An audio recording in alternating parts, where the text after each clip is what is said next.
And then everybody knows that there was a big altercation involving DJ Quick and some other people at the El Rey Theater.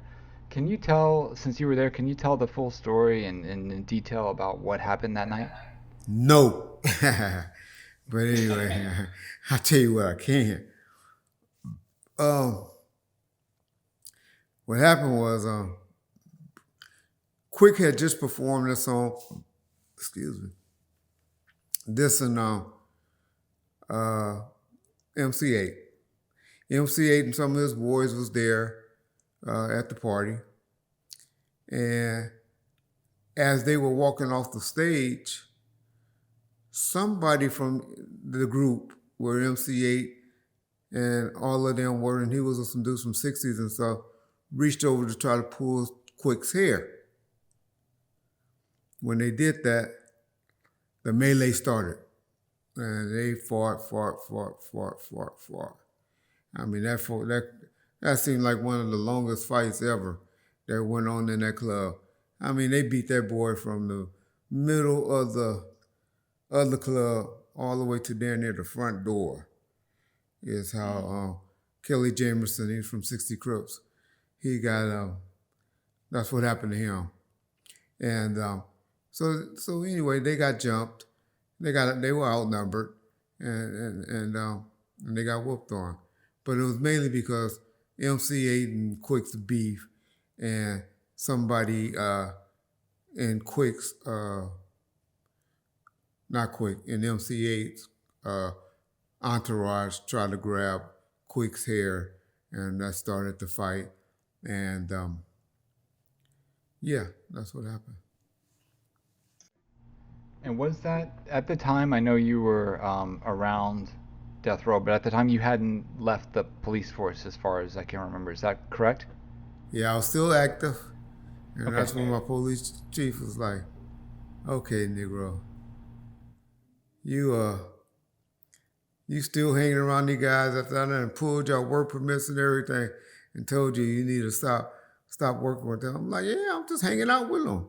I'm 27, 28 years old, want to hang out, with this atmosphere." So, okay, you can keep playing the games if you want, Reggie. Your butt gonna get fired, and that's when I had to call and tell him, you know, what had happened and where we was at, and we was there. And they had LAPD come down and interview us the next day, and get whatever statements they got from us.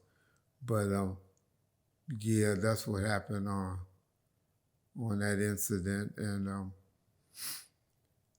yeah, and we later, Suge and I later went and met with Kurupt and Daz because they were getting pressure from the '60s like crazy. They were scared. They were out hanging at I think Daz and Kenya had a house out in Toluca Lake or Silver Lake or something like that. And I remember we went and met them at this little Mexican restaurant, and and so we sat towards the back of the restaurant, and that was mainly a Mexican neighborhood. There's like 4 or 5 blacks.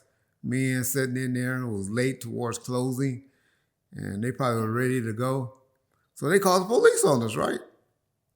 But the police didn't come in. They waited till we came out. And as we came out, they jacked us, had us all on the car and stuff. And of course, I had a gun on me, so they like, "Why you got this gun?" I mean, I'm a off-duty police officer.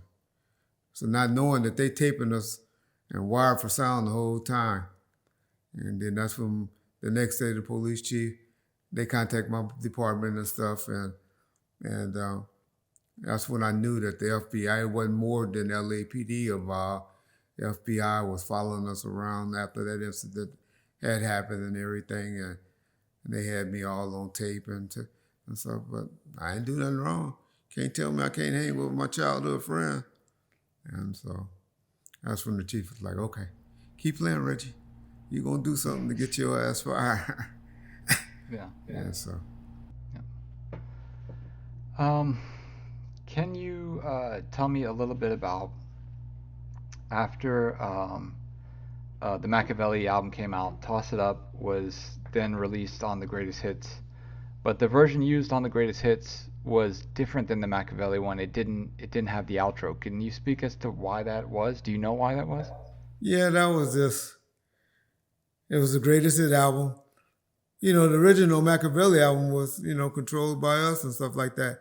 The greatest hit album was a combination of Amaru, Interscope, and Death Row.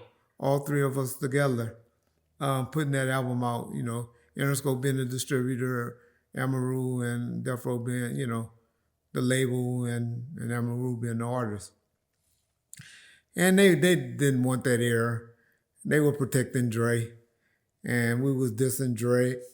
And I think then they did somebody else on that outro, or did I think Lil Kim and Puffy, some other, the usuals, but yeah.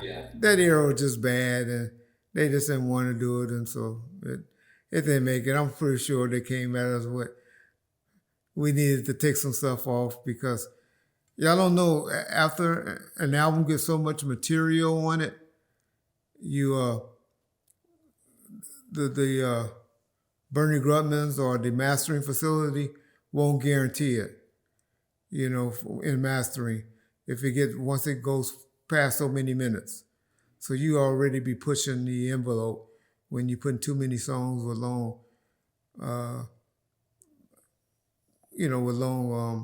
sessions on it, adding up. I forget, it used to be a number. I think it was 53 minutes or something like that. I forget the number, where after you go over that, they'll be like, you have to sign special paperwork to say they're not guaranteeing the quality of the album or the sound past that number, because you have too much material on the CD. So it could have been that. Well, I forget the politics on it, but it wasn't no big thing. It didn't make or break the album. Most of y'all didn't even notice that it was a difference from All Eyes on, from Machiavelli album version on the Greatest Hit version. Say y'all did. Say y'all did. I know y'all all gonna say, I knew it. You're a lie. We'll go listen to it and learn something. Give y'all something to talk about in the comment section.